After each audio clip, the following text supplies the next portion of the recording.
नमस्कार. Ice magic या माझ्या युट्यूब चॅनलमध्ये आपल्या सगळ्यांचं स्वागत आहे. तर मी आज तुम्हाला दाखवणार आहे कोळंबीचा पुलाव. तर त्यासाठी मी काय काय साहित्य घेतलंय ते तुम्हाला मी सांगते. तर कोळंबी पुलावसाठी आपल्याला लागणारं साहित्य आहे हे मी 3 वाट्या तांदूळ निवडून धुवून भिजत घालून ठेवलेत. हे आलं, लसूण, मिरची, कोथिंबीर आणि थोडासा पुदिना टाकून त्याची अशी मी पेस्ट करून घेतली आहे.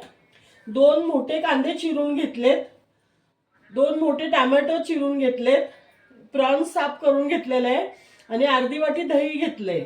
त्याच्यामध्ये आपल्याला थोडंसं लाल तिखट, हळद, मीठ, थोडासा गरम मसाला, थोडंसं तूप टाकणार आहे मी आणि थोडं तेल टाकणार आहे. तर त्याची रेसिपी आता मी तुम्हाला स्टार्ट करते आणि दाखवते.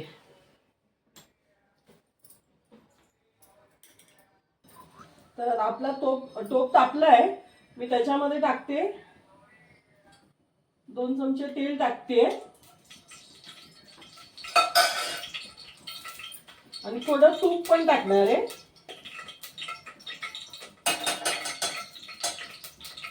थोडंसं आपल्याला नंतर आपला पुलाव झाला ना की वरून थोडं तूप टाकायचंय त्याच्यामध्ये. आता मी थोडंच टाकलंय तूप. तर मी त्यामध्ये टाकते मी 4 वेलच्या घेतल्यात, कारण आपण गरम मसाला पावडर घेतली आहे त्याच्यामुळे मी फक्त 4 वेलच्या घेतल्यात, त्या टाकते तेलामध्ये.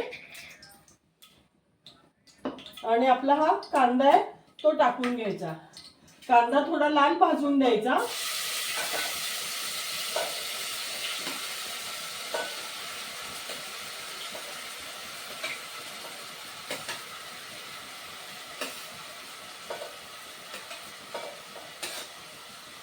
मी कांदा छान भाजून घेते लाल.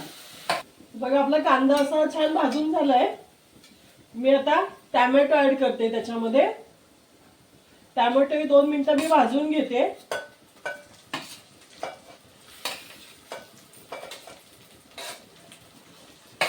टोमॅटो 2 मिनिटं भाजते, जास्त नाही भाजणार आहे, फक्त 2 मिनिटं आपल्याला भाजून घ्यायचंय. परत मसाला टाकला की सगळं भाजलं जाणार आहे. आपला छान मसाला भाजला जाईल. मग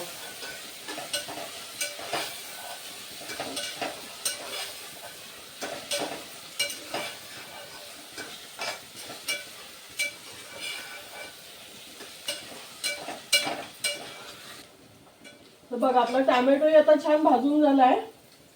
मी आता त्यामध्ये ऍड करते थोडीशी मिरची पावडर, 1 टेबलस्पून टाकते, कारण आपण हिरवी मिरची टाकली आहे ना मसाल्यामध्ये, त्याच्यामुळे थोडीशीच टाकली मी मिरची पावडर.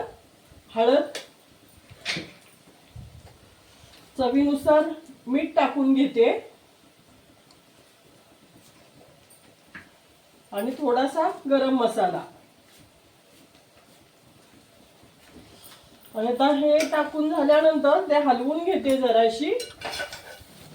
आता मसाले हे भाजून घेतले, मिरची, हळद वगैरे. आता हे वाटण जे केलं होतं आपण ते वाटण टाकून घेते मी.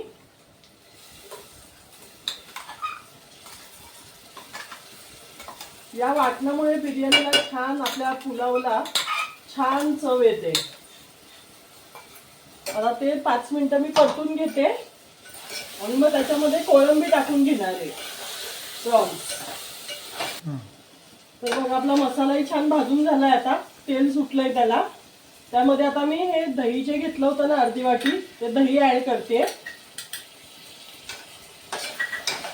दही 2 मिनिटं त्याच्यामध्ये छान मिक्स करून घेते.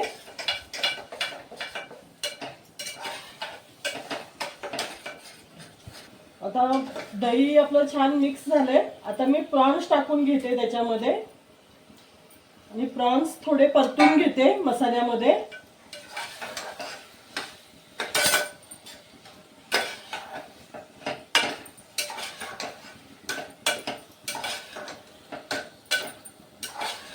बघा आता प्रॉन्सही आपले मस्त मसाल्यामध्ये मिक्स करून झाले. मी आता ऍड करते तांदूळ. तांदूळ मी अर्धा तास भिजवून घेतले होते, ते मी आता त्याच्यामध्ये ऍड करून घेणार आहे. तांदूळही आपण मस्त मसाल्यामध्ये परतून घ्यायचे. आणि मी दुसरीकडे पाणी गरम करायला ठेवलंय. ते गरम पाणी आपल्याला त्याच्यामध्ये ओतायचे. असा तांदूळ भिजवून ठेवला ना, शिजायला जास्त पाणी नाही लागत त्याला, लवकर भात शिजतो आपला भिजवून ठेवला की.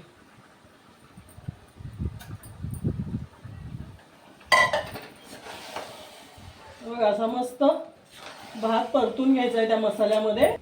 आपला आता राईस परतून झालाय मसाल्यामध्ये. मी आता त्याच्यामध्ये हे पाणी गरम करून घेतलंय ते टाकून घेणार आहे.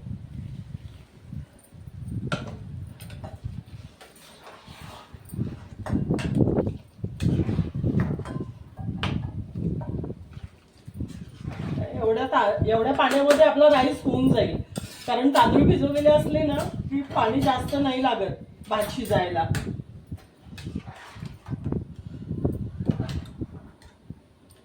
आता मी झाकून ठेवते, 15 मिनिटांसाठी मी झाकून ठेवते. तर मी आता थोडंसं त्याच्यावर तूप टाकून घेणार आहे. 2 चमचे तूप टाकून घेतले मी. आणि आता आपला भात हा खाण्यासाठी रेडी आहे. मी आता थोडा झाकून ठेवणार आहे 5-10 मिनिटं असंच. बघा आपला आता मी 2 वेळा हलवला, आपला प्रॉन्स पुलाव मस्त तयार झालाय खाण्यासाठी.